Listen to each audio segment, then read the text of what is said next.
আসসালামু আলাইকুম, সবাই কেমন আছেন? আশা করি সবাই অনেক অনেক ভালো আছেন। রমজান স্পেশাল আজকে আমি তৈরি করব কাপ দই। কোনো রকম দুধ জাল করে ঘন করা বা ক্যারামেল করার ঝামেলা ছাড়া আজকে আমি কাপ দই তৈরি করে দেখাবো। প্রতিদিনের ইফতারের টেবিলে আমাদের কিন্তু কমন একটা খাবার থাকে লাচ্ছি বা শরবত। এভাবে দই তৈরি করে রাখলে আপনারা ঝটপট লাচ্ছি বা শরবতটা তৈরি করে নিতে পারবেন। যারা দই বানাতে গিয়ে অনেকবার ব্যর্থ হয়েছেন, মূলত তাদের জন্যই আজকের এই ভিডিওটা। আশা করছি এই ভিডিওটা দেখলে আপনারা হুবহু এইভাবে মিষ্টি দই তৈরি করে নিতে পারবেন। ভিডিওটা দেখার শুরুতে লাইক দিয়ে কন্টিনিউ করবেন। এখন কথা না বাড়িয়ে দেখে নেই আমি কিভাবে কাপ দইগুলো তৈরি করলাম। প্রথমে একটা ফ্রাই প্যানে আমি নিয়ে নিলাম 2 কেজি পরিমাণ লিকুইড দুধ। আর এটা কিন্তু অনেকটা ঘন লিকুইড দুধ, দেখতেই পাচ্ছেন। এই দুধটাকে বেশিক্ষণ যেন জাল করা না লাগে, এই জন্য এখানে দিয়ে দিব আমি 2 প্যাকেট গুঁড়া দুধ। এখানে 10 টাকা দামের 2 প্যাকেট গুঁড়া দুধ আমি ব্যবহার করছি। এখন এই গুঁড়া দুধটাকে খুব ভালোভাবে মিশিয়ে নিব।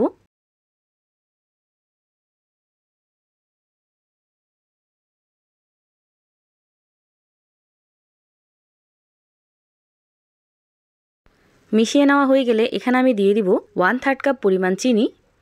মিষ্টির পরিমাণটা অবশ্যই আপনারা বুঝে তারপর দিয়ে দিবেন। এখন অনবরত নেড়েচেড়ে 5 মিনিটের মতো এই দুধটাকে আমি খুব ভালোভাবে জাল করে নেব।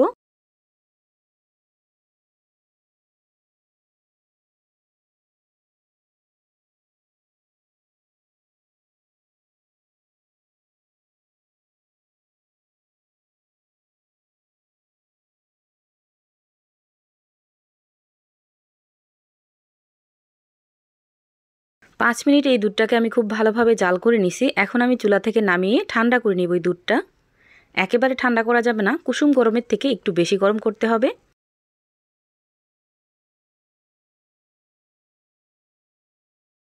এদিকে আমি কাপ দইগুলো সেট করার জন্য এখানে এইরকম প্লাস্টিকের কাপ নিয়ে নিছি।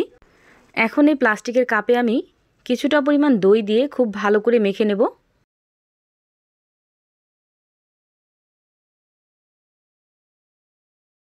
এভাবে আমি সবকটা কাপ কিন্তু দই দিয়ে মেখে নেব।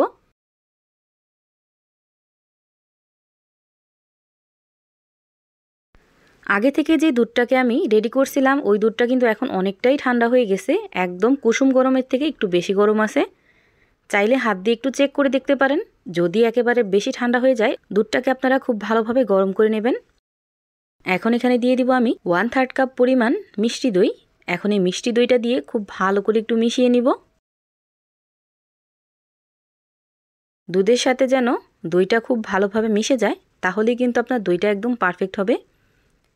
দইটাকে আমি খুব ভালোভাবে মিশিয়ে নিছি। এখন আগে থেকে যে গ্লাসগুলো আমি রেডি করে রাখছিলাম দই মেখে, ওই গ্লাসে এখন এই দুধটুকু দিয়ে দিব। এভাবে আমি সবকটা গ্লাসে দই ভরে নেব।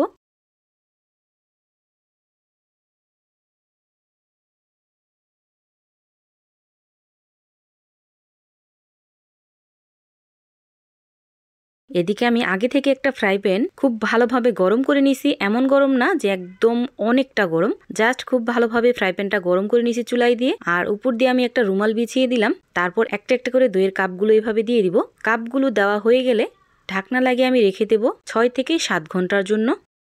এভাবে আমি সবগুলো দই এই ফ্রাই প্যানে দিয়ে দিলাম। আমি কিন্তু এই ফ্রাই প্যানটাকে চুলার উপরে বসিয়ে রাখছি। আর 2 ঘন্টা পর পর আমি 30 থেকে 40 সেকেন্ড পর্যন্ত আমি চুলাটাকে জ্বালিয়ে আবার অফ করে দিব, যাতে করে গরম হাওয়াটা উপর দিকে ওঠে আর এই দইটা সেট হতে সাহায্য হয়। যেহেতু আমি এই দইটা তৈরি করার সময় কোনো রকম জাল করে দুধটা ঘন করি নাই, এই জন্য খুব ভালোভাবে কিন্তু এই গরম বাষ্পটা দিতে হবে, তাহলেই কিন্তু আপনার দইটা একদম পারফেক্ট হবে। আর অবশ্যই ঢাকনাটা লাগিয়ে ঢাকনাটার মুখে যে ছিদ্রটা থাকে ওই ছিদ্রটা একটা কাগজের সাহায্যে বন্ধ করে দেবেন। এইভাবে আমি 2বার কিন্তু খুব ভালোভাবে চুলাটাকে জ্বালিয়ে জ্বালিয়ে গরম করে রাখছিলাম। আর এই তো দেখতেই পাচ্ছেন 7 ঘন্টা হয়ে গেছে, দইটাও কিন্তু একদম পারফেক্টলি রেডি হয়ে গেছে। এখন চাইলে আপনারা ফ্রাই প্যান থেকে নামিয়ে নর্মাল ফ্রিজে রেখে দিতে পারেন 1 ঘন্টার জন্য। আমি কিন্তু কোনো রকম ফ্রিজে রাখি নাই। এখন আমি একটু কেটে দেখাচ্ছি যে এই দইগুলো কতটা পারফেক্ট হয়েছে।